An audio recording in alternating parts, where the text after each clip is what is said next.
Alors, avec votre permission, on va aller vers le second sujet. On a la pratique. Cette situation, et justement, c'est la catastrophe qui s'appelle Macron. Comme vous venez de démontrer ces propos, ça me permet de voir, hein, j'assume cela pratiquement comme une catastrophe, une personne qui ne connaît pas respecter les usages diplomatiques, les règles élémentaires, justement. Il parle comme s'il parlait à un planteur dans un champ de cacao, il va aller intervenir, il va faire ceci. Alors, Maître Javier Momo, nous partons là dans le deuxième sujet qui est justement l'œuvre des ONG, toujours en parallèle ou en complicité avec l'économie des médias mainstream. Mais regardons d'abord une ONG pour vous, Maître Momo, c'est quoi effectivement? Écoutez, une ONG, par définition, c'est des organisations non gouvernementales, c'est-à-dire des organisations qui sont mises sur pied par des personnes, par des personnalités. Mais lorsque nous posons la question à M. Hubert Etundi, le fonctionnement de l'ONG est contraire à la définition de l'organisation non gouvernementale, puisque derrière les ONG, finalement, nous retrouvons les gouvernements. Vous comprenez que dès la définition, dès la comparaison entre la définition de l'organisation et l'action menée sur le terrain, il y a une totale contradiction. Alors, ce que nous, les Africains, et nous parlons aux Africains, avons coutume de poser comme question, M. Hubert Etundi, comment les États africains laissent fonctionner dans leur territoire des personnes qui disent qu'elles sont des ONG qui enquêtent, qui documentent et qui publient sans votre accord les événements qui se passent dans votre pays. Mais vous vous souvenez, nous avons interpellé le ministre de l'administration territoriale du Cameroun, le ministre, son Excellence Atangadji, à un moment donné, sur le fonctionnement des ONG et sur les rapports qui étaient pondus. C'est la même chose. Ils sont en train de jouer le même rôle au niveau du Mali. Vous documentez des exactions, entre guillemets, de l'armée sur les populations civiles.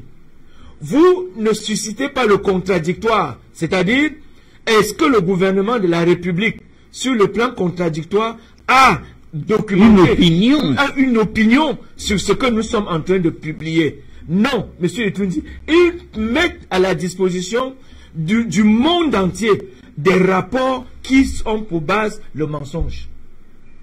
Des rapports qui ont pour base l'information distillée par RFI et France 24. Mais il faut faire attention. Nous nous demandons toujours comment est-ce que les États africains parviennent à accepter ce genre de pratiques dans leur territoire. Mais vous avez vu la hargne avec laquelle une ONG a fait appeler les biens du vice-président de la Guinée équatoriale, Transparency International France. Comment une ONG a provoqué le hold-up d'une mission diplomatique d'un pays souverain et que le tribunal de Paris et la cour d'appel donnent raison et au rang des dommages et intérêts qu'on condamne la République de Guinée équatoriale, une partie va au trésor public et l'autre partie va à l'ONG. Mais cette ONG, derrière l'ONG, ce sont les gouvernants. Donc, avec cela, avec cette conjugaison, vous comprenez très facilement la situation malienne. Monsieur Hubert Etundi, lorsqu'on prépare le pire à un pays, on commence par une campagne d'intoxication médiatique, par des fake news, et vous avez vu qu'au Mali, France 24 et RFI avaient pris les devants. Alors, le relais, ce sont les organisations non gouvernementales qui sont soutenues par des services de renseignement de plusieurs États pour asseoir les visées gouvernementales de cet État. Pourquoi Transparency International France alors qu'il y a Transparency International? Parce qu'ils ont estimé à un moment donné que c'est une organisation, c'est une ONG qui peut être utilisé avec son caractère international pour déstabiliser et pour nuire, pour transformer un mensonge en vérité et pour cacher une vérité et la transformer en mensonge. Donc, nous pensons à un moment donné que le moment, et ce n'est pas aujourd'hui, de s'intéresser et de dire aux organisations non gouvernementales de leur interdire de faire des documentations et des publications sans le contradictoire, sans la moindre opinion de l'état dans lequel la documentation est en train de s'opérer. Donc, vous voyez à ce niveau que c'est une autre perte de pan de souveraineté de nos États. Que des gens viennent, ils se baladent comme s'ils étaient dans un cirque, comme s'ils étaient dans un safari où il est libre de filmer n'importe quel prédateur qu'il voit et il le publie. Donc le moment est venu pour nous, et là je sors par là, M. Hubert Etoundi, que les États africains prennent des dispositions adéquates. Parce que la façon par laquelle ces ONG opèrent en Afrique, ils ne le font nulle part ailleurs dans le monde. Pourquoi c'est seulement en Afrique? Parce qu'ils accompagnent la dépravation des mœurs, ils couvrent les crimes, mais ils ne se sont jamais interrogés sur l'activité des djihadistes au Mali. Maintenant, ils sortent quand il s'agit de la France qui, en réalité, dit que les FAMA ont violé, en fait, commis des exactions graves contre les populations civiles. Depuis 8 ans, ça tue, ça décime de ce côté, on n'a pas vu. Alors, docteur Simon Basiliki, on va quand même rappeler d'une manière assez sommaire, donc l'émission, comme le Maître Momo vient de le dire, les ONG, c'est des organisations à but non lucratif qui ne sont donc pas inféodées par, dit-on, les États et les gouvernements. C'est-à-dire que but non lucratif, indépendance financière, indépendance politique, notion d'intérêt public. Alors, peut-être qu'avant de vous donner la parole, on est à la régie pour prendre cet élément qui nous remet un peu dans ce sillage de ce thème, c'est-à-dire les ONG. On pense cet extrait, on revient sur le plateau tout de suite. On commence donc par ce rapport de Human Rights Watch qui dénonce des exactions commises par l'armée malienne, mais pas seulement.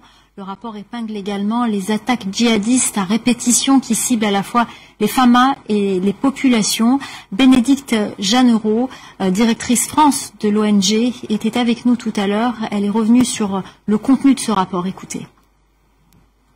Nous avons mené des entretiens avec des dizaines de témoins et d'autres personnes et nous avons documenté 8 incidents dans le centre et dans le sud-ouest du Mali qui impliquent les groupes armés islamistes et l'armée malienne.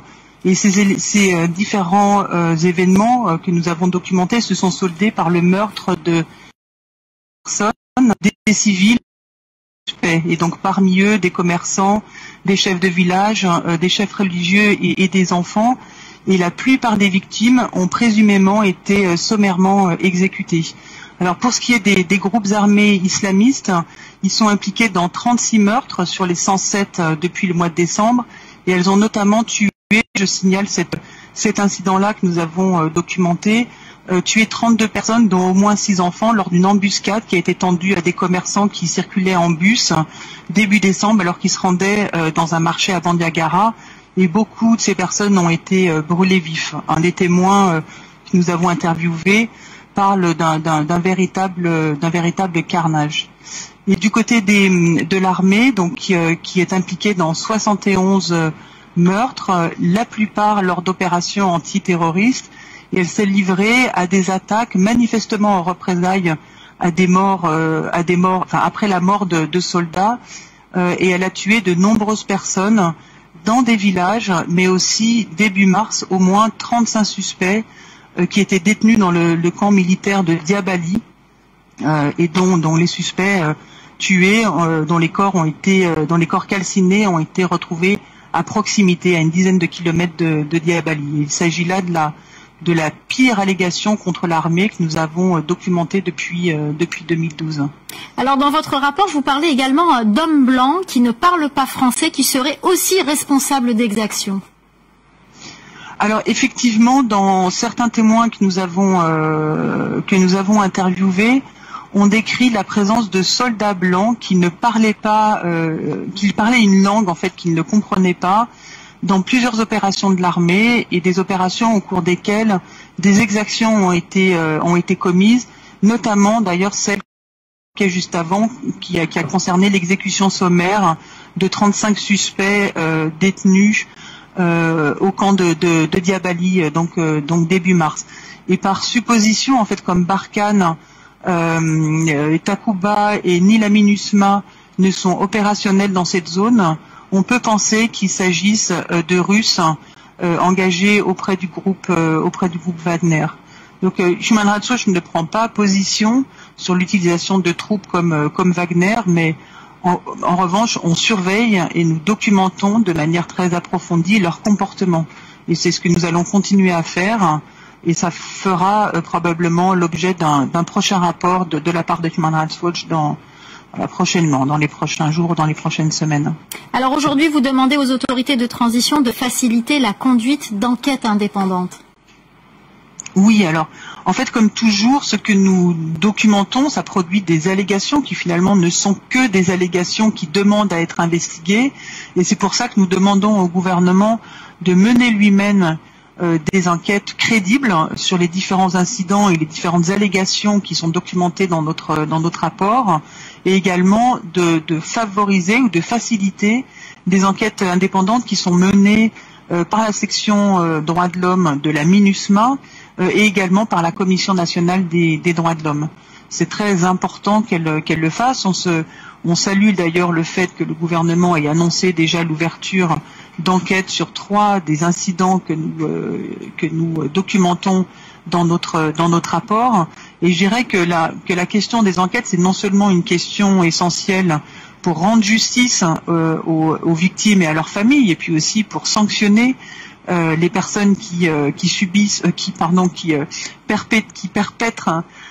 commettent de telles exactions, mais c'est aussi une question, je dirais, de crédibilité vis-à-vis des populations. On sait que la défiance de la part d'un certain nombre de communautés à l'égard des autorités est un terreau ou un terrain très favorable pour le recrutement des groupes armés djihadistes. Donc le fait que les autorités mènent des enquêtes sérieuses, prennent des mesures ou des sanctions contre les personnes qui se prêtent à de telles exactions, c'est aussi une question de rétablir la confiance et de crédibilité vis-à-vis de communautés qui ont un grand sentiment de défiance. Et voilà la goutte d'eau qui a fini par déborder le vase, parce que en suivant Macron, c'est c'est la continuité du même langage que la responsable de l'ONG. Quand on l'écoute, c'est comme s'il y a des instructions à donner aux autorités maliennes. Oui, Hubert, mon âge me permet de faire un petit rappel historique. Quand la France généreuse et civilisatrice arrive en Afrique, elle nous envoie les administrateurs coloniaux. Pour eux, les indigènes n'ont aucun droit. Travail obligatoire dans les plantations détenues par les Européens, travail à la main. Vous voyez, quand vous prenez le train Douala-Yaoundé, il y a un tunnel en Pays-Bassa. Nos ancêtres l'ont fait à la main avec des morts. Mais jamais, je dis bien jamais, aucune ONG, même les saintes églises de Dieu qui étaient chez nous, ne l'ont pas dénoncé. Alors, quand tout d'un coup, quelqu'un, une paysanne comme celle qui vient de nous parler, qui lui dit d'où vient-elle, comment sait-elle ce qui se passe quand elle parle. Alors, et après, bon, puis la barbarie coloniale s'est un peu assoupie et on a eu des conditions un peu plus, n'est-ce pas, l'abolition de l'indigénat. C'est comme ça que ça s'appelait à l'époque. Il n'y avait pas d'ONG pour dire, voilà maintenant l'indigène a ceci en mieux et ça en moins, etc. Et après, je vais vous rappeler un truc. Hein. Quand M. Mbida est Premier ministre du Cameroun, 1957, la France lui dit l'indépendance du Cameroun c'est dans 3 ans. Il dit non, Pour diriger un pays, j'ai besoin d'administrateurs, j'ai besoin de militaires pour constituer une armée qui assure la sécurité du pays. Vous ne pouvez pas me dire qu'en 3 ans, le Cameroun aura des personnes compétentes pour se diriger lui-même. Et les Français lui disent, on vous enverra des coopérants. Et les coopérants, ça ne pouvait pas être mieux que les administrateurs coloniaux. Eh bien, M. Mbida dit, cette indépendance-là, je ne l'accepte pas. Et c'est comme ça qu'on l'a démissionné pour mettre à la place quelqu'un qui lui était prêt à signer tous les accords des 2 mains. Alors, je rappelle ça parce que la France, vraiment, quand les Français disent le pays des droits de l'homme, je ne sais pas si les Français de France savent toutes les atrocités que leurs frères ont commises dans les colonies. Il faudrait qu'on les aide à découvrir l'histoire. Voilà un Macron qui dit, je vais appeler tel président pour l'instruire que je vais appeler une organisation continentale pour lui demander de. Je vais demander à une organisation régionale je vais lui prescrire une feuille de route en quelque sorte. Alors, dans ces conditions-là, vous savez, quand M. Mbida décide de quitter le gouvernement, parce que c'est ça qui s'est passé en fait. Les Français ont fait le passe-passe avec les ministres nordistes qui ont démissionné, et puis M. Mbida est parti. Quand il refuse de collaborer à une indépendance factice, eh bien, on l'accuse de tous les maux. Alors, ce que je veux dire, c'est que, heureusement aujourd'hui, une fois qu'une paysanne comme celle qu'on vient de voir là a parlé, eh bien, nous pouvons réagir. Nous pouvons dire que, pourquoi diable, au moment où les frappes chirurgicales étaient faites en Irak, cette dame-là n'est pas allée faire des reportages pour s'assurer qu'il y a désormais des bombes qui savent tuer certains individus et pas d'autres. Quand les Français viennent en Libye, attrapent Muammar Kadhafi, l'assassinent et exhibent son corps en Mondiovision, où étaient les ONG pour nous dire voilà ce que la barbarie française a pu faire en Afrique? Moi, je pense que cette politique, cette vision du monde de 2 poids, 2 mesures, eh bien, c'est dépassé. Et encore une fois, je me réjouis de ce que Dieu nous permet d'assister à ce changement. Je vous assure qu'après l'Ukraine, le monde ne sera plus jamais le même. De toute manière, quand les Français veulent dire quelle est la couleur du pantalon, du sous-vêtement que porte le président du Mali, eh bien, il y aura au moins un camp qui dira attention, le sous-vêtement n'était pas vert, il était jaune. Alors, cette dame-là qui parle comme si elle prêchait l'évangile de Jésus-Christ, selon Saint Jean, cette dame-là qui parle comme si Dieu en personne l'a mandaté pour aller juger des actions bonnes et mauvaises au Mali. Qui est-elle, bon Dieu? C'est le monde à l'envers. Chacun chez soi, laissez l'Afrique. Et puis quand ils font ça, ils sont les premiers à Paris à parler de la malgouvernance africaine. Alors que c'est eux qui ont éliminé toutes les personnes qui auraient pu aider à améliorer rapidement les situations en Afrique, parce que ces personnes-là ne voulaient pas d'indépendance factice, ne voulaient pas signer des accords iniques. Eh bien, moi je dis, heureusement que le monde est en train de changer. Donc, je considère que ce que nous venons d'entendre là, et j'invite nos téléspectateurs à le prendre comme ça, c'est le passé, et il y a, comme disait Victor Hugo, une lumière lumineuse qui annonce le futur. Merci, une lumière lumineuse qui annonce le futur. Alors, Président Bandakani, vous avez certainement suivi l'extrait de Human Rights Watch, qui en réalité se situe en donneur de leçons, en investigateur à des milliers de kilomètres, en une personne qui fait des interviews à des témoins qu'on ne peut pas mettre là. Vous avez déjà dit ça. Mais en réalité, lorsque cela se fait, est-ce que ça n'interroge même pas l'opinion publique africaine? Bien sûr que ce qui est le but de cette bataille, c'est la bataille de l'opinion. C'est la bataille de l'opinion en l'occurrence. Celui qui gagne la guerre de l'opinion a un avantage extraordinaire dans une situation de belligérance, fut-elle une belligérance déléguée par procuration, peu importe la forme, celui qui gagne la bataille de l'opinion, au moins fidélise ses partisans, n'est-ce pas, les maintient sous son contrôle informationnel. Et c'est dans cette situation aujourd'hui que se trouvent les pays occidentaux.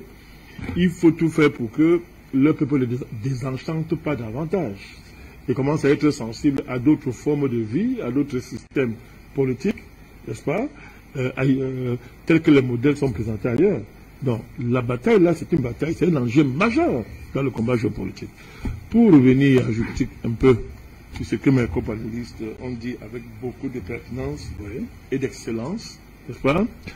Mon cher, je reprends mon compte ce que Maître a dit avant, pendant des statuts des ONG. Les gens n'ont pas compris l'idée de la société civile quand les gens ont sorti ça de leur cuisse après la chute du mur de Berlin. Les gens n'ont pas pris le temps d'approfondir. Je voudrais vous rappeler qu'avant la chute du mur de Berlin, qu'appelait-on réellement société civile? Vous vous souvenez de ce que ça signifiait? Vous nous dites. La société civile a servi en Europe pendant les 2 guerres mondiales. Et bien après, à nettoyer les saletés de guerre, parlons comme ça, à ramasser les cadavres, à aider les familles à se reconstruire. Oui. C'est ça par rapport à ça. Mais après, il y a eu la guerre froide. Et pendant la guerre froide, on parlait des ONG. Peut-être moi je ne connaissais pas Maître. Non. On parlait des ONG. Non. Posez-vous la question pourquoi, après la chute du mur de Berlin, le phénomène de la société civile apparaît. Je voudrais vous rappeler que avoir quelque chose de socialement sensé, c'est-à-dire que c'était les syndicats par exemple. Vous voyez, les syndicats, les associations qui étaient engagées, mon cher Hubert Etunde, dans les batailles pour équilibrer les relations entre le capital et le travail. Tout à fait. C'est de là que qu'est sorti toutes les conquêtes en matière de sécurité sociale, tout ce que vous imaginez, le droit de travail, tout ce que vous imaginez, n'est-ce pas, la sécurité sociale, qui a permis à un moment donné qu'il y ait un relatif équilibre entre le capital et le travail. La guerre froide, M. Berretune, les gens en parlent comme si ça m'aide. La guerre froide a consacré un rapport équilibré entre le capital et le travail. M. Berretune. Oui. C'est seulement qu'on a parlé de l'État-providence. C'est-à-dire que la société n'était pas sous l'emprise du profit. L'emprise. On considérait qu'il n'y a pas que le profit dans une société. Il y a des besoins sociaux. Il y a l'éducation, il y a la santé. Il y a des valeurs qui dépassent la valeur de la rentabilité financière. Ouais.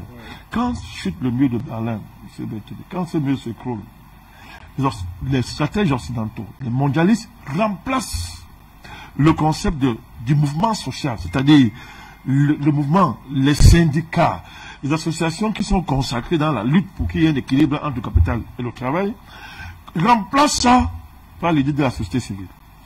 D'abord pour faire disparaître pratiquement les syndicats. Premièrement.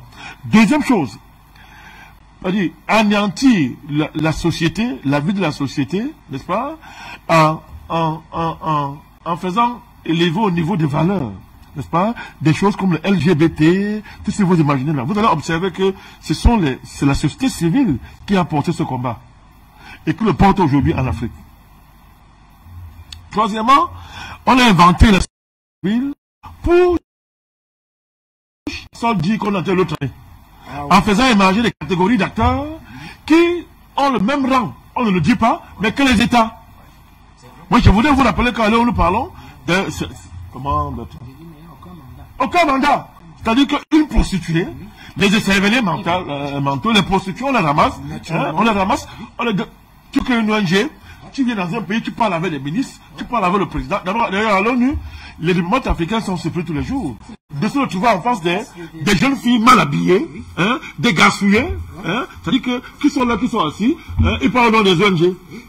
Monsieur Beretouni. Oui. Et c'est une transformation extraordinaire du droit international. Parce qu'à partir de là, qu'est-ce qui s'est passé? Et tu veux voir, vous avez les multinationales qui ont un nouveau partenaire. Avec qui? Elles partisent pour affaiblir davantage les États.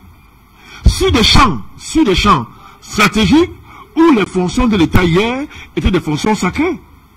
Et où aujourd'hui, n'est-ce pas, la pression des ONG affaiblit les États. Mais il y a plus grave. Davos, c'est pas la société civile. Bon, qui s'est réuni à Davos? Voilà. Ce sont les puissants et les plus riches du monde. Monsieur Beretouni dit, quand les puissants et les plus riches du monde s'organisent en ONG, c'est pour faire quoi? Ils ont déjà l'argent des banques. Ils ont les entreprises multinationales. Ils se mettent encore en ONG. C'est pour faire quoi? Et monsieur Klaus Schwab, ce petit nazi, vous explique à quoi il sert. Allez sur le site du Forum Davos, vous allez voir quel est leur projet. Ce sont eux qui ont le projet de transhumaniser l'humanité. Ce sont eux qui ont le projet de nous transformer tous en logiciel, n'est-ce pas, en logiciel, par le biais de leur vaccin, tout ce que vous imaginez. Ils sont en train de vous expliquer à quoi servent les ONG. Donc, lorsque vous regardez dans un champ précis comme le champ du Sahel, champ précis, c'est-à-dire que, vous allez dire que je suis allé très loin. Revenons au Sahel. Je vous ai indiqué que vous avez vu, je vous ai démontré les failles du droit humanitaire international. Tout à fait.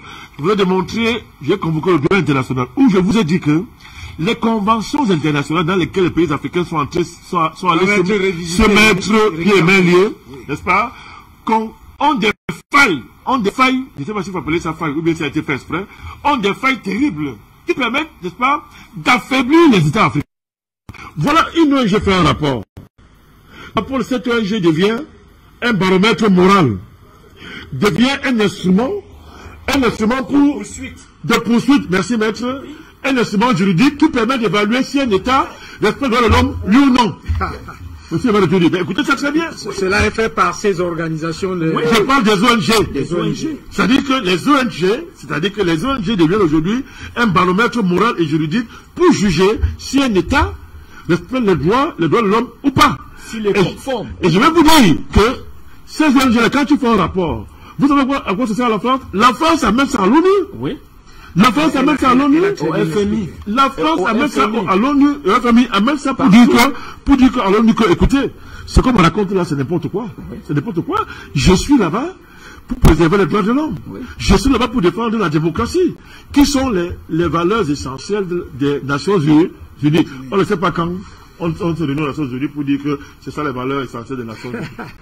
Personne ne le sait. Parce que quand on achète des Nations Unies, la pierre angulaire, c'est les États. C'est l'égalité souveraine des États. C'est pour ça que De Gaulle, malgré tout, avait contesté cela. Donc, je tiens de vous expliquer le rôle des ONG. Vous voyez comment, avec le concept de la société civile, on liquide toute la superstructure idéologique qui permettait de démontrer que l'État est illégal, qu'il exploite, et que l'État est en droit de brimer le capital, de lui arracher, n'est-ce pas, des parts essentielles de ce qu'il estime être la propriété pour le distribuer socialement. Oui. On détermine ça à l'État. Parce qu'on saccage tous les instruments que les peuples se sont donnés dans l'histoire, les syndicats et tout ce qui est autour. Les outils de lutte qui permettaient, comme je le dis, de démontrer, d'arracher des droits, davantage de droits, n'est-ce pas, au capital, on liquide ça. On remplace ça par des ONG qui ne parlent plus du capital, qui ne parlent pas des inégalités sociales, qui ne mettent pas sur la table les questions du rapport entre le capital et le travail. On parle plus de ça. On remplace ça par des histoires qu'il y a des malades mentaux qu'on appelle être des hommes qui veulent devenir femmes, des femmes qui veulent devenir hommes, des chats qui veulent aller avec des chiens, des hommes qui veulent aller avec des chats. Vous imaginez? Oui. On remplace le débat essentiel, le débat idéologique fondamental, qui est le rapport entre le capital et le travail, et qui est déterminant pour la vie des nations et la vie des humains. Vous voyez, tout ça c'est balayé, monsieur Beretouni. Et ça veut dire quoi? Je vais dans le fond. On ne parle plus de l'impérialisme, maître. Oui. C'est terminé. Oui. En fait, quand je parle de ça, on dit que tu es un ringard. Il y a un soi-disant intellectuel camerounais un peu vantard de l'époque, c'est le Monga, qui aujourd'hui fait carré dans les institutions internationales, qui nous a dit un jour que quand tu parlais du communisme, des idées de capital, machin et comme ça, il disait que tu as un raisonnement qui te l'amène en 1975. Même moment. C'est-à-dire qu'à la Banque mondiale, FMI, dans ces endroits, on peut entendre des combats qui parlent du capital, qui remet en cause le capitalisme, M. Berretundi. Je ne veux pas entendre ça. Or, dès que vous évacuez ça, on ne parle plus de l'impérialisme. C'est sur l'impérialisme et sa réalité. Or, les pays africains souffrent de quoi? Mais l'impérialisme qui est devenu le colonisant. Tout à fait. Gouvernement mondial. Mais voilà le rôle des ONG, M. Berretundi. Voilà le rôle des ONG. Cette dérive-là, on est en train de voir. Et on voit comment aujourd'hui elle a atteint son paroxysme. Mais ils ont. Mais président Bandaka, ils ont même une autre branche aujourd'hui, le droit international humanitaire. Mais c'est ça qui s'est joué au Mali, non? Mais c'est ça qui s'est joué au Mali. Mais comment? C'est-à-dire, à un moment donné, on demande aux forces armées maliennes que, attendez, vous allez vous faire accompagner par des gens qui doivent regarder ce que vous êtes en train de faire. Mais c'est clair. Tout à fait. Au nom du droit international. C'est très brillant, Maître Momo. Ce qui est terrible. C'est-à-dire le discours veut amener l'État malien, les autorités de transition par là. Oui. Ce qui est terrible, c'est que, évidemment, que les États africains n'ont pas pu anticiper ce mouvement. Comment auraient-ils pu faire ces États? Même si ce n'est pas une caution, il y a des gens comme qui sont même plus français que les Français en Afrique, mais ils allaient faire quoi? Vous avez vu comment à travers ça, on a détruit nos États. Oui. Regardez les pays africains. Oui. Les problèmes d'ajustement structurel. Oui. C'est quoi? Vous croyez que quand vous avez des syndicats forts, mais il y a de la peine à imposer ces problèmes structurels. Mais quand on remplace les syndicats par les ONG, c'est terrible. Hein? Les ONG. Et les États africains ont même cru que c'était une bonne chose. Parce qu'ils ont cru que non. Hein? Dès qu'on s'aligne sur le néolibéralisme, on va gagner. Ou bien que la prochaine étape sera leur démantèlement en tant qu'État. C'est ça. Ils veulent tuer. On tue la superstructure. Mais on anéantit tout ça. Oui. C'est terminé. Il n'y a plus de discussion. On voit aujourd'hui dans ces ONG-là, ces ONG-là, vraiment, c'est-à-dire que si un pays ne prend pas conscience du danger que ça représente, je crois que c'est jouer avec le feu. C'est jouer avec le feu, mais dites-moi, mais c'est quoi que le Mali doit rendre compte aux ONG? D'une petite fille, tu as vu sa photo là? Mais elles sont où? Quel est son statut? Elle est seulement déléguée marché de Human Rights. Docteur Basili King pense que c'est une planteuse. Mais il est gentil. Ah, une paysanne. Non, elle n'est même pas, c'est trop le fait d'honneur. Mais tu peux avoir affaire à une femme là qui pense que elle était homme avant de devenir femme. Qu'est-ce que tu en sais? Peut-être la femme là, avant c'était un homme qui est devenu femme. Ça s'appelle transgenre. Qu'est-ce que tu en sais? Mais voilà une dame comme ça que personne ne connaît. Elle ne représente personne en dehors d'elle-même. Mais elle se met à d'être l'interlocutrice d'un État. D'un État. De juger l'armée de ce pays. Oui. Mais bon sang. Mais allez lire le rapport. Mais on donne des ordres à l'État malien. Oui. Tu dois faire ceci. Tu dois. Mais qui écrit ça? Human Rights Watch? Dirigé par les drogués, des prostituées, des homosexuels. Quand même. Mais quand même, M. Berretundi. Donc vraiment, cette affaire-là doit s'arrêter. Oui. Et pour ça, les États africains doivent passer à ce qu'on appelle l'offensive géopolitique. Et Afrique Média a montré le chemin. L'offensive géopolitique. C'est l'une des principales solutions. Je voudrais quand même qu'on aille dans les solutions de cette affaire. Mais depuis 10 ans, on parle ici. Oui. Les gens n'entendent pas. Alors pourquoi moi j'ai dit, je n'ai pas l'interpellation à faire à un État africain. On me demande ça, je dis que non. Je n'ai rien à dire à un président africain. Depuis 10 ans, on parle ici. Ils ne voient pas. Mais ils vont voir. Ça va les rattraper. Ça va les rattraper. L'offensive géopolitique. Offensive géopolitique dans tout ce que cela comporte. Dans offensive médiatique. Chacun a vu ce qu'Afrique Média a apporté en 10 ans. Donc s'il faut rappeler ça encore aux gens, on a un problème. Offensive juridique, la réécriture du droit international en mettant ça au service des intérêts africains. En y intégrant les intérêts africains. Très important. Et c'est possible, Berretundi. Oui. Si on ne sait pas comment on fait, comme on va dire comment on fait. Pour une fois. C'est tout. Pour une fois. Pour une fois, on va le leur dire. M. Berretundi. Oui. C'est-à-dire que mutualiser des alliances au niveau global. Tout à l'heure, il a parlé un truc, il n'a pas insisté. Le monde a dû le changer devant nous. Regardez après le conflit ukrainien. Regardez l'axe qui a été créé entre la Chine et la Russie. Poutine est clair. Il n'est pas question pour lui de venir au monde de guerre. Il a dit de façon claire. C'est fini. La Douma a déjà voté le retour. C'est fini. Les talons or. C'est bien retenu. C'est tout. Donc, ça veut dire. Ça veut dire. Mais ça va être pour que la guerre soit de Dieu. Mais bien sûr. On est dans une phase où deux mondes vont s'affronter. La mort de la dollarisation. Mais c'est terminé. Deux mondes vont s'affronter. Le monde de l'humanité et le monde de l'intelligence artificielle. Basé en Europe avec des voyous comme virtuels. Macron. Des bandits comme ça. Le monde de ceux qui veulent en finir avec l'espèce humaine. Voilà la nouvelle frontière de la géopolitique mondiale. Comment est-ce que l'Afrique se prend, n'est-ce pas, pour ne pas être décroché de ça? Alors, merci. Alors, Bertrand Tatinda, je vous vois très, très actif dans vos notes et chiffres. Je vois de gros chiffres là. Comment l'Afrique doit s'en prendre? L'Afrique doit s'en prendre en essayant d'être unie. Au-delà d'une des solutions que vient de donner le président Bandakani, en essayant d'être unis et de prendre conscience des enjeux. Le premier enjeu, c'est la naissance d'un nouveau monde. Mais cette naissance d'un nouveau monde sera la conséquence d'une guerre qui risque même d'arriver à, comment je vais dire, l'utilisation stratégique tactique à la guerre nucléaire. Les deux camps en parlent. La Russie muscle ses capacités militaires de façon conventionnelle en montrant aux Occidentaux jusqu'où elle a la technologie en matière militaire. C'est-à-dire qu'elle utilise ce que j'avais dit ici la semaine dernière, les missiles supersoniques.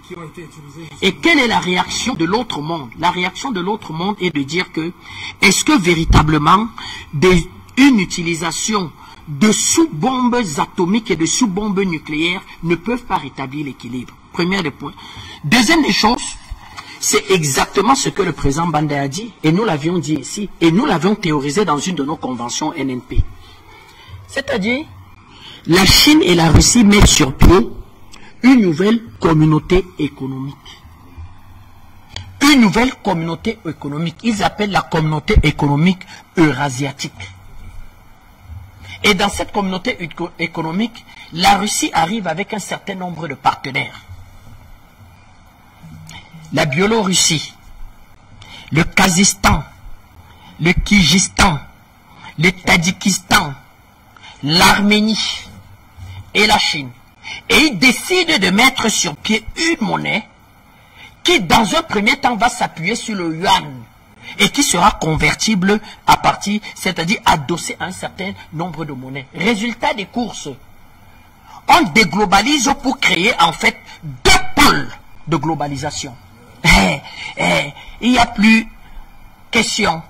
À quoi sert encore l'ONU, le Fonds monétaire international? Parce qu'à partir du moment où ils mettent sur pied une communauté économique eurasiatique, ça en est terminé pour le Fonds monétaire international mondial. Ça veut dire que ceux qui adhèrent là, dans cette communauté économique eurasiatique, à l'intérieur, il y aura des mécanismes d'entraide sur le plan financier, d'entraide même en termes de prêts, même d'écriture du droit international. Donc on aura deux droits internationaux qui vont se superposer. Il y aura le vieux droit international classique, appuyé sur l'impérialisme criminel occidental, et il y aura un droit international en fonction de la vision géopolitique de Poutine qui explique que les États se valent et doivent se respecter. Voilà, dont les États ont les mêmes droits. Ça veut dire que la Chine, avec ses 1,5 milliard d'habitants, face à un monsieur Goïta qui est président du Mali, ils discutent en termes de partenaires et de partenariat.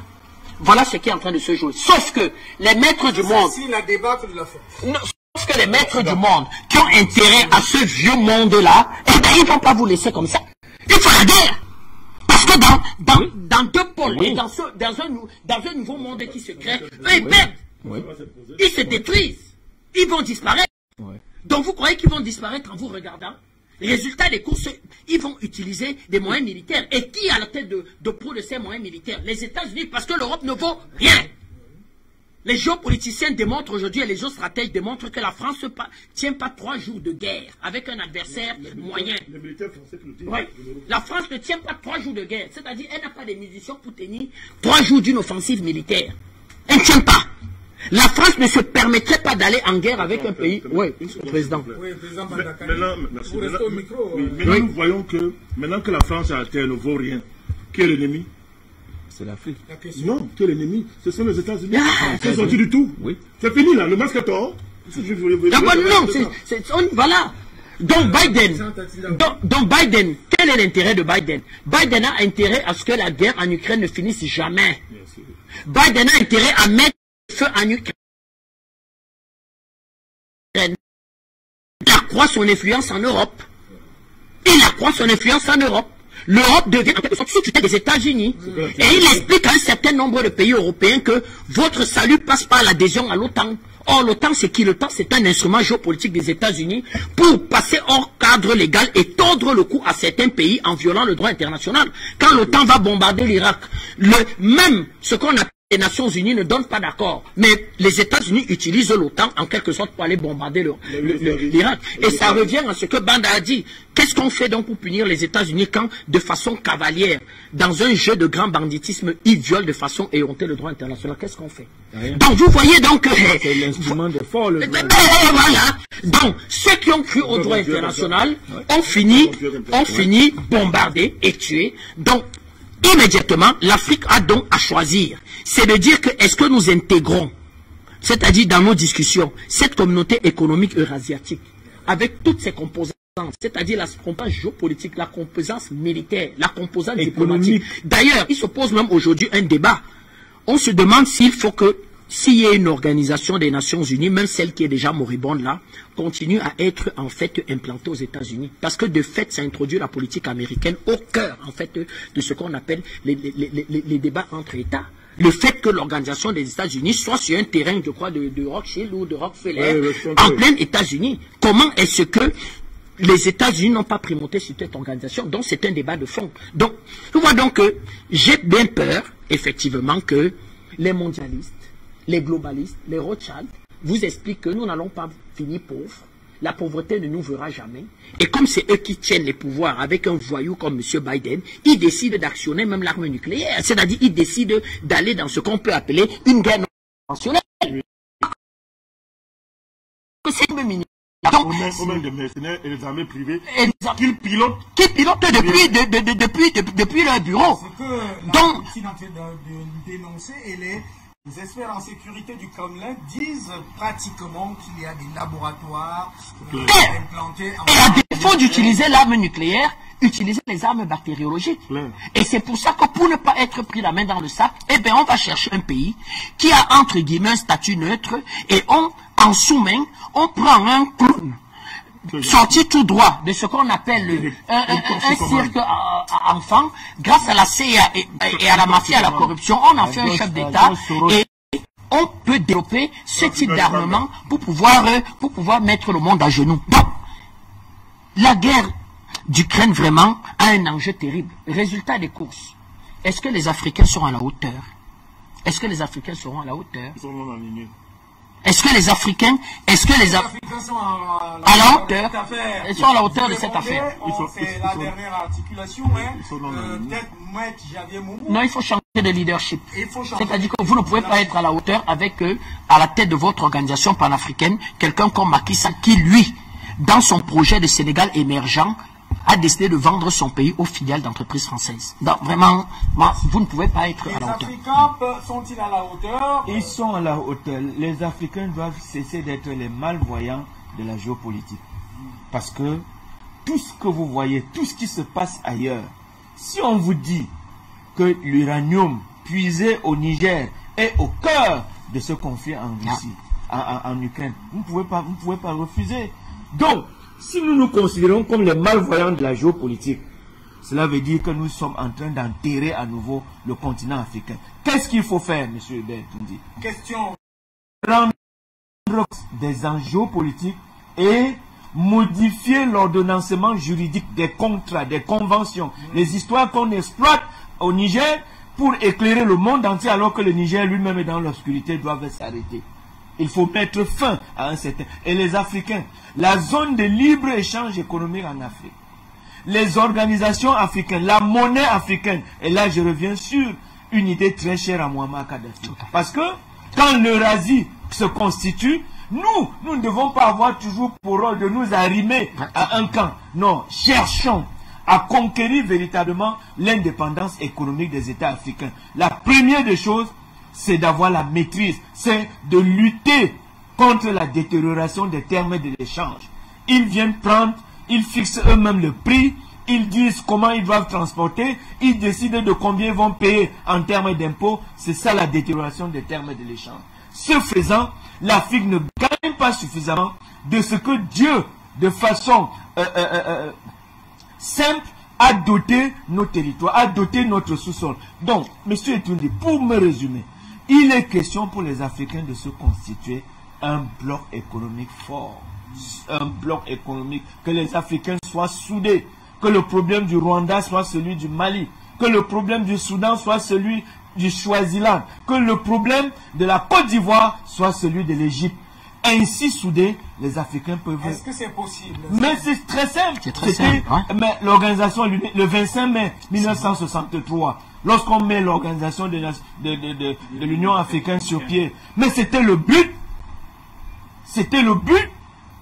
Lorsque vous avez entendu qu'il y avait le camp de Casablanca et le camp de Monrovia. Mais c'était deux camps qui s'affrontaient parce que la France, l'Occident, avait déjà inféodé certains camps. Les véritables indépendantistes africains qui ont rédigé la charte de l'Union africaine, de l'OUA, c'est-à-dire Sylvanus Olympio, Modibo.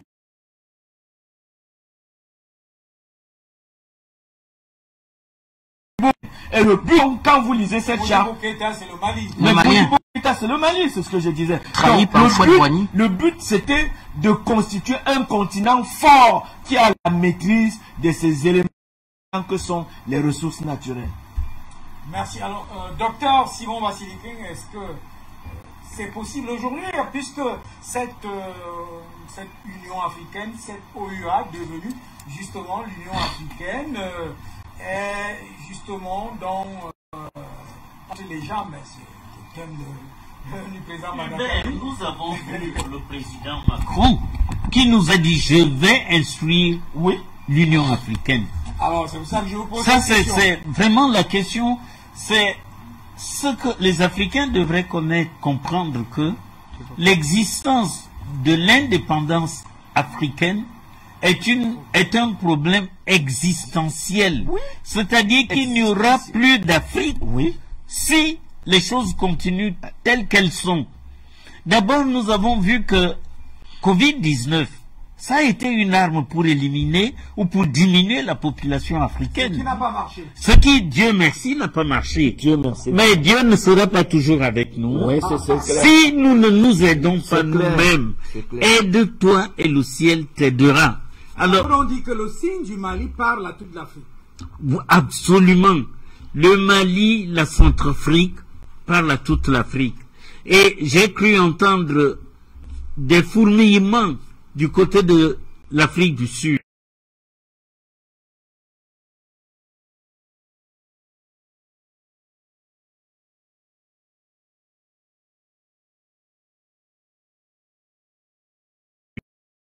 Qui m'a touché. Donc, c'est très important que l'Afrique soit unie. Quelles que soient les alliances que vous avez par ailleurs dans une guerre, si vous n'êtes pas vous-même bien préparé, vous perdez la guerre. Partenaires qui gagnent et vous devenez leurs esclaves. Et ce que nous souhaitons aujourd'hui, vous savez, Hubert, aussi bien 1914-18 que 1939-45, les vainqueurs n'auraient pas été ceux qui ont gagné ces deux guerres-là s'il n'y avait pas d'Africains au front. C'était de la chair à canon qui a aidé les autres armées à faire mieux. Alors j'ai dit que, comme j'ai souvent dit ici, notre unité, notre organisation interne est la première priorité. La deuxième priorité, c'est de nouer des alliances avec des personnes, avec des structures, avec des États qui sont prêts à nous aider à faire face. Parce que nous avons vu que l'Occident, avec le libéralisme débridé, eh bien l'Occident veut un gouvernement mondial unique du côté de Washington qui va décider de l'avenir et du devenir de l'humanité. Par contre, si l'Afrique résiste, et si l'Afrique a avec elle des alliés de bonne qualité, eh bien nous serons capables d'opposer une autre vision du monde, et même, pourquoi pas, d'imposer les bonnes vues africaines, parce qu'il ne faut pas croire que la vérité, c'est seulement en Occident. Au contraire, nous sommes restés des hommes, eux, ils sont des christ. Et ça, c'est une nature. À vous, docteur Simon Basiletti, il nous reste une dizaine de minutes, alors j'ai pratiquement qu'à 2 minutes et demie. On commence par vous, Bertrand Tatinda, à retenir dans l'affaire, hein, on va balayer avec les deux sujets, à retenir dans cette affaire que nous sommes au cœur de la réécriture de la carte mondiale dans cette affaire. À retenir que nous sommes au cœur de la réécriture de la carte mondiale et que on aura des guerres. Déjà là, je reçois une dépêche de M. Biden qui menace les pays africains de prendre position dans la guerre en Ukraine. Il sait pourtant que la Russie a des partenaires en Afrique. Mais c'est une façon de dire pays africain. Si jamais vous choisissez le camp russe et que le hasard veuille que le camp russe ne gagne pas en Ukraine, vous allez nous sentir. Pour parler comme au quartier, on va venir régler votre compte. Voilà, Biden, il le dit là, je reçois là, Biden déclare aux États-Unis que je somme les pays africains de prendre position dans la guerre en Ukraine. Mais chez toi, tu passes ton temps à dormir, tu as du mal à régler les problèmes des Américains, mais tu sommes les pays africains. Première des choses. Deuxième des choses, dans la continuité de ce que mon frère Janvier Momo disait, Fonds monétaire africain, Banque centrale africaine, Banque africaine d'investissement. Voilà des instruments qu'a laissé le colonel Kadhafi. Ouais. Dans la Banque africaine d'investissement, il paraît qu'il avait même mis 40 milliards de dollars. Il dit que je donne ma quote-part. Il y avait déjà un début d'argent. Oui. Mais ceux, après sa mort, qui se sont succédés à la tête de notre organisation panafricaine, mais pourquoi ils laissent mourir cette histoire? Je rappelle même que la base logistique de l'armée africaine est à Douala. Oui. La base logistique et la banque, le Fonds monétaire africain à Yaoundé, le site est là. Les plans sont faits. Il manque seulement un architecte et lancer les financements pour que les plans puissent être développés et que les meubles sièges puissent être construits. C'est ça qui nous permet de mettre un ensemble fort et de dire à la Chine et à la Russie qui aura besoin coûte que coûte de se desserrer de l'étau des sanctions par l'Afrique. C'est pour ça que Poutine dit, mais vous êtes ma solution, c'est nous-mêmes en fait qui devons arbitrer cette histoire. Ouais. Je vais même plus loin. Ce sont les médiateurs africains et Xi Jinping qui peuvent avoir l'autorité de dire à Poutine, mettre la pédale douce et être au cœur du règlement du problème. Alors, donc c'est nous les Africains. Quelles conséquences ou quelle valeur donner à l'interpellation ou à la sommation de Joe Biden? C'est un fou. Voilà. C'est un fou. Donc, vous me demandez de répondre à un fou, monsieur. Je sais que vous faites votre travail. Vous êtes très brillant. C'est un fou. Il ne sait pas ce qu'il fait. Voilà. Donc, nous ne répondons pas à monsieur Biden. Nous disons, nous mettons notre sous-ensemble en place, ces mécanismes en place. Une fois qu'on a mis ces mécanismes en place, comme l'a dit monsieur Janvier Momo, nous devenons en quelque sorte un espace fort. Et sachant que monsieur Poutine, pour se desserrer de l'étau, il a besoin de deux partenaires. Il a besoin de Xi Jinping et il a besoin de l'Afrique. Donc, en mettant sur pied la communauté économique eurasiatique là, c'est le début de l'affaire. Ouais. Ça sera Chine, Russie, Afrique. Donc, ça sera une communauté eurasiatique. Voilà ce qui se... Avec, comme on vous a dit, droit international, accord militaire de défense, grand marché commun, monnaie commune. Voilà ce qui se décide. L'Eurasie-Afrique. Voilà vers là où on va. Merci. Alors, Maître Janvier Momo, juridiquement parlant, est-ce que sommer les États africains de prendre position, ça vient d'où, hein, de Joe Biden? Toujours l'infantilisation. Voir aux Africains des aimés, mais des gens qui ne peuvent pas à un moment donné prendre leur destin en main. Des gens qui ne réfléchissent pas. Ils nous prennent pour des Indiens qu'ils ont tués pour gagner leur terre. Ça se positionne comme cette dame de l'ONG qu'on a suivi tout à l'heure. Mais oui, c'est pour ça que la condescendance, l'infantilisation. Mais regardez comment Macron, même pas Macron, les présidents français s'adressent aux Africains. Sarkozy a dit que l'Afrique n'était pas suffisamment entrée dans l'histoire. quand ils vont au Mali depuis Tombouctou, c'est pour effacer l'histoire africaine et nous inculquer la leur. C'est pour effacer la puissance africaine et nous inculquer la leur. Donc Joe Biden, il est dans la même lancée. Je pense que les Africains, à un moment donné, doivent toujours et toujours remettre en cause le comportement que l'Occident a vis-à-vis de nous. Monsieur Hubert Tundi, le combat est à venir.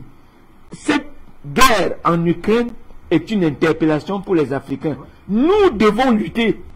Les Africains ne peuvent pas dire qu'ils sont à l'écart de ce qui se passe en Ukraine.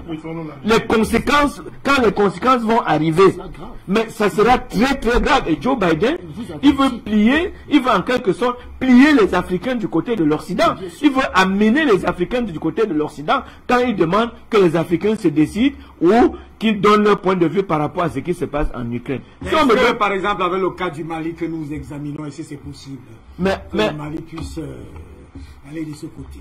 Mais l'Afrique a donné la réponse. Joe Biden est en retard. Peut-être que lui peut-être qu'il somnolait au moment. Les Nations Unies, c'est passé aux Nations Unies. L'Afrique a donné du répondant. Ça donne matière à réfléchir dans le monde entier aujourd'hui. Il y a les pays qui se sont abstenus. Il y a les pays qui ont dit non. Il y a mais c'est très compliqué.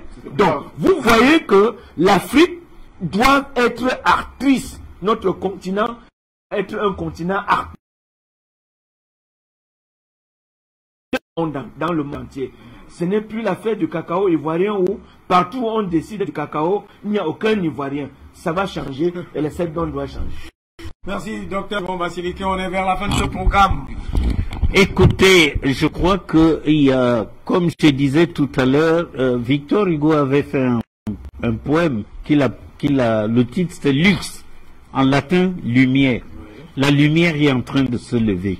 Et je crois, Dieu a fait que c'est l'Occident lui-même qui a tissé la corde avec laquelle il va se pendre. Parce que la manière dont M. Macron parle de l'Afrique et des Africains, des présidents d'États souverains, montre bien que l'Occident a atteint le bout du rouleau et que une nouvelle situation doit revenir de manière à ce que l'humanité ne soit pas perdue. Parce que, voyez-vous, Hubert, Dieu aime la diversité. C'est pour ça qu'il y a jusqu'à 4 catégories, 4 espèces d'humains. Regardez le chinois, c'est pas tout à fait l'européen, c'est encore moins l'africain, et l'indien, ce n'est ni l'Européen, ni l'Africain. Dieu aime la diversité. Dès lors que le libéralisme débridé veut s'accaparer de toutes les richesses de la planète, en commençant par l'élimination de certains humains, eh bien c'est une voie satanique que nous devons combattre de toutes nos forces. Et, comme je l'ai dit, nous savons où trouver des alliances. On a défini ici quelle stratégie mettre en place. Et je crois qu'avec ça, nous nous en sortirons. Merci à Chantatinda.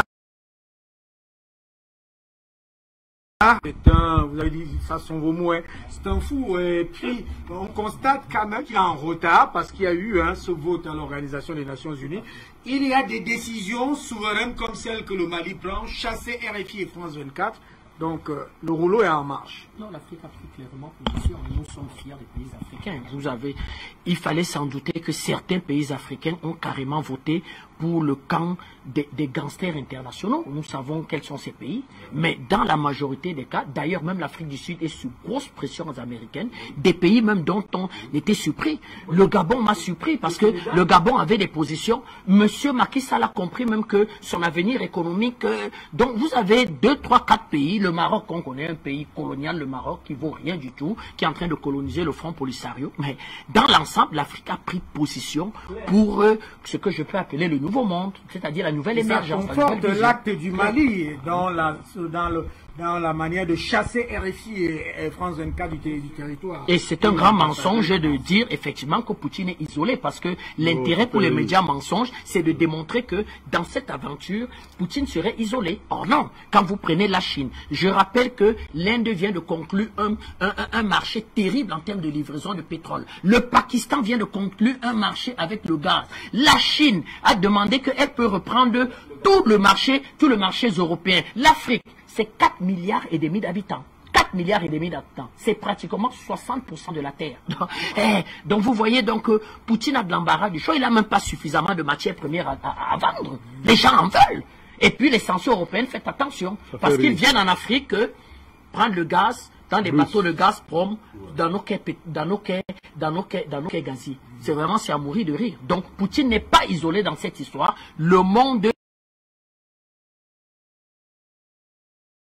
avec un droit international où le président Bandi a expliqué ici qu'on peut prendre une fille de quartier et la mettre face au chef de l'État camerounais en plein Conseil de sécurité. Dans quel monde sommes-nous, monsieur Hubert Etoudi? Vous ramassez une fille au quartier, vous la mettez face au président Biya, qui lui est élu, qui gère le destin d'un peuple, qui a un parcours politique, qui est à la tête d'un pays internationalement reconnu.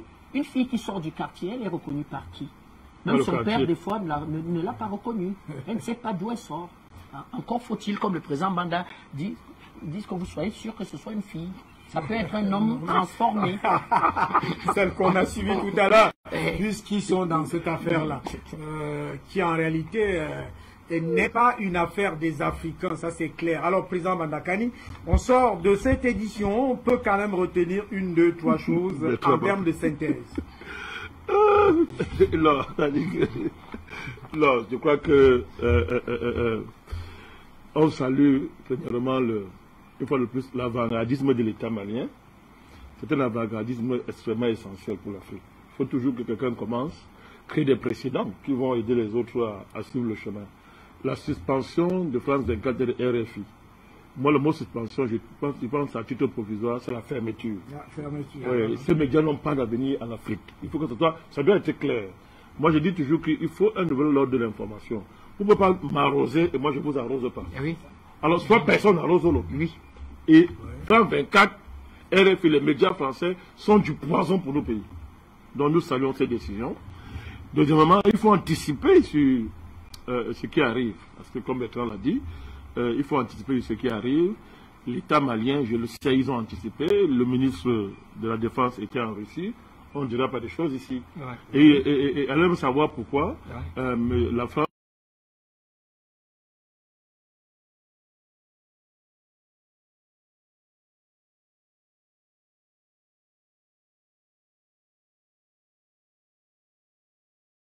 est clair.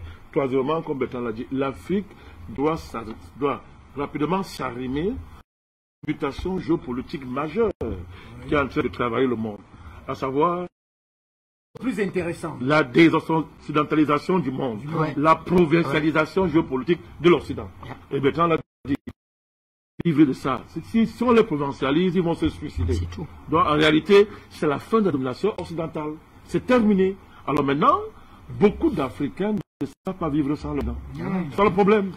Beaucoup d'Africains, beaucoup d'Africains ne savent pas vivre sans l'Occident. C'est ça le problème. Comment on va faire? Ce sont les Occidentaux, mais c'est terminé.